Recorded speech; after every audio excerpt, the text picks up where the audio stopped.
TIE Hunter is going to go in. Chain Frost is going to be casted. A lot of damage. Line gets picked off immediately. Going for the Chen next. Chen taking a lot of Chain Frost damage. And Chen is going to take a soul essentially to the face. Then you want that Venom.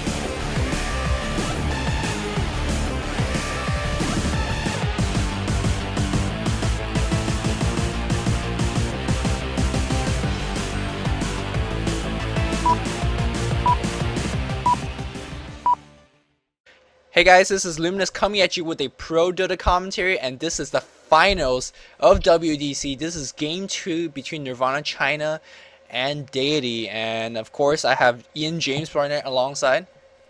Hello everybody. So really quick, Luminous, are we gonna be allowed to spoil game 1? Are we gonna assume that we can spoil it? Yes, let's spoil it all away.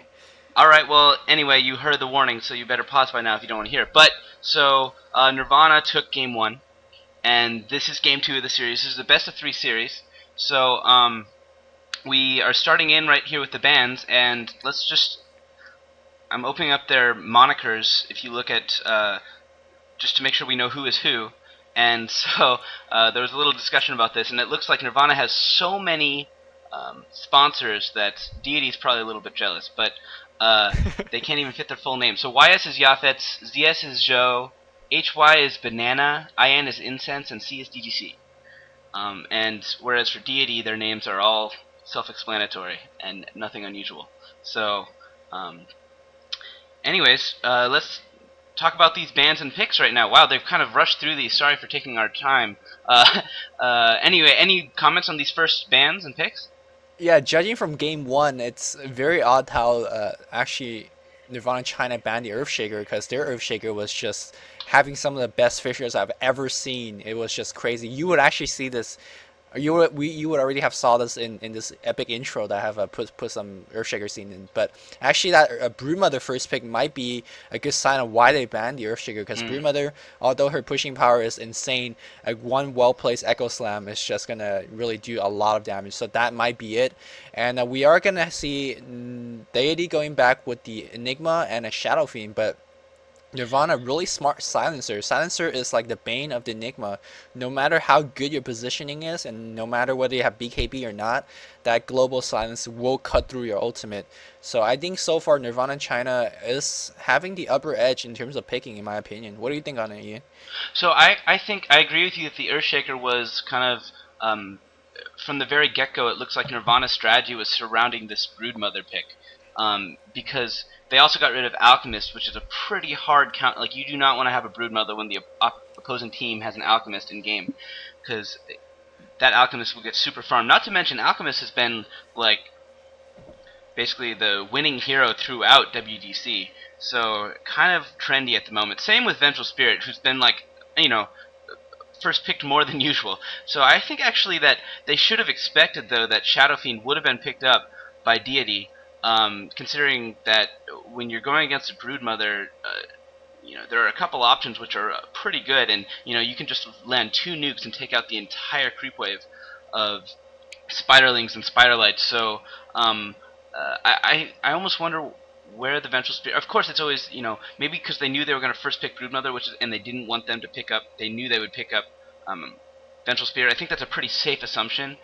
They can't ban everybody, right? So they ended up allowing the Nevermore to be snapped up, but that's my analysis of it so far, I guess.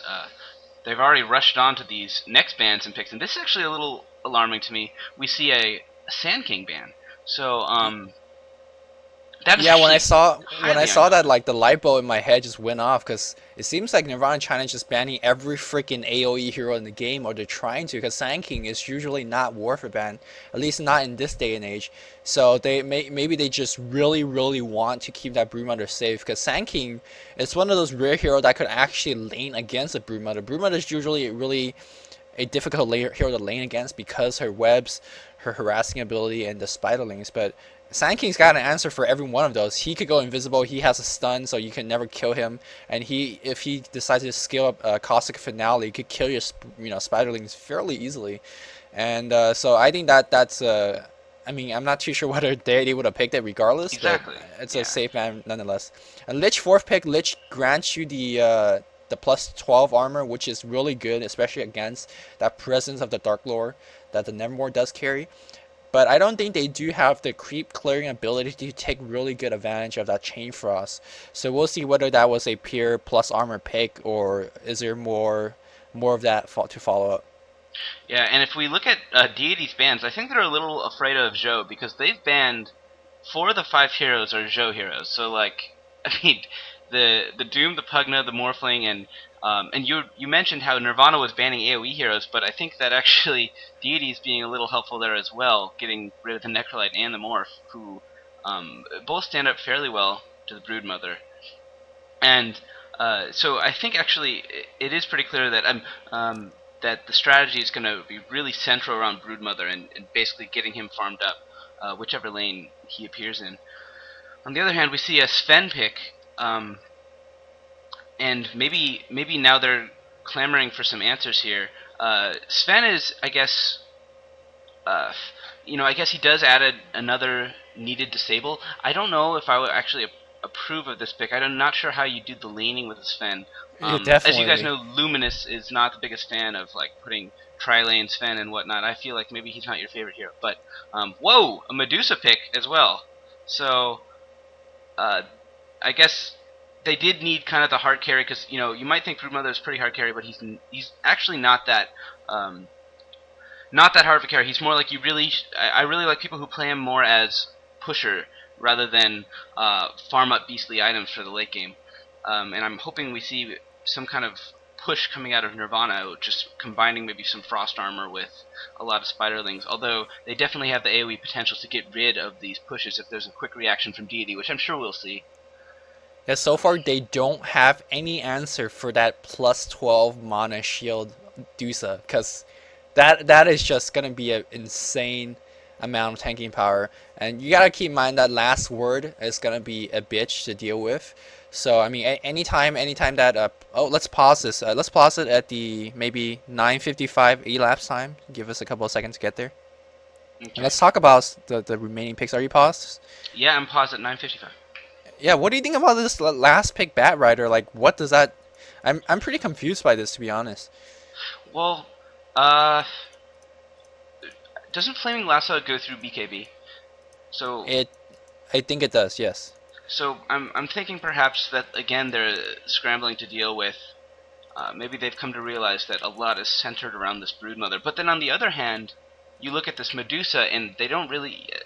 They had a chance to maybe try and handle this Medusa with the last pick. Although, to be honest, I really don't know what they would pick. Um, but definitely, I think really good picking here from Nirvana, kind of throwing a curveball at the last second, snapping up this Medusa because it seemed other picks were centered around success coming from our Broodmother, and instead they throw in this Medusa pick, which changes everything. And now it seems like we have some, inferior late game. Definitely, the late game potential is on Nirvana's side, where I might not have said that beforehand. So, but then you also still have to look out for the pushes. So, a pretty well balanced lineup on Nirvana's side. I think that. Actually, maybe whenever you pick a Bat Rider, normally it is to counter a particular hero early in the game, or to just pluck off a hero who might potentially go BKB. So we often see the prototypical example is picking it to counter a Shadow Fiend, but I suppose it would work against the Broodmother as well. But to be honest, beyond that, I'm a little puzzled by it. Yeah, your guess is as good as mine. Let's have it on pause in All right, 3, 2, two, 1, one, go. unpause. So I mean, cause I was thinking, Bat Rider is one of those heroes that you need to spam quite frequently. Venomancer is another hero that you need to spam quite frequently, and those two heroes in combination is just gonna feel that last word. It's gonna go like every 2 seconds, every like 3 seconds, whatever. It's gonna happen every freaking battle. Like that last. I'm not sure if you guys have a lot of experience playing against a silencer, but that last word is just so annoying. And That's I true. mean, with these amount of spammable spells, we're gonna see it time and time after again. Actually, very Although good item choices. I think I saw a Sentry Ward. Yeah, a Sentry Ward and Enigma. So they are gonna lane this Broodmother to death from the looks of it. Wow, and I guess totally right with this. they definitely guessed right with the top lane solo Broodmother, who already has the Soul Ring recipe. That's pretty.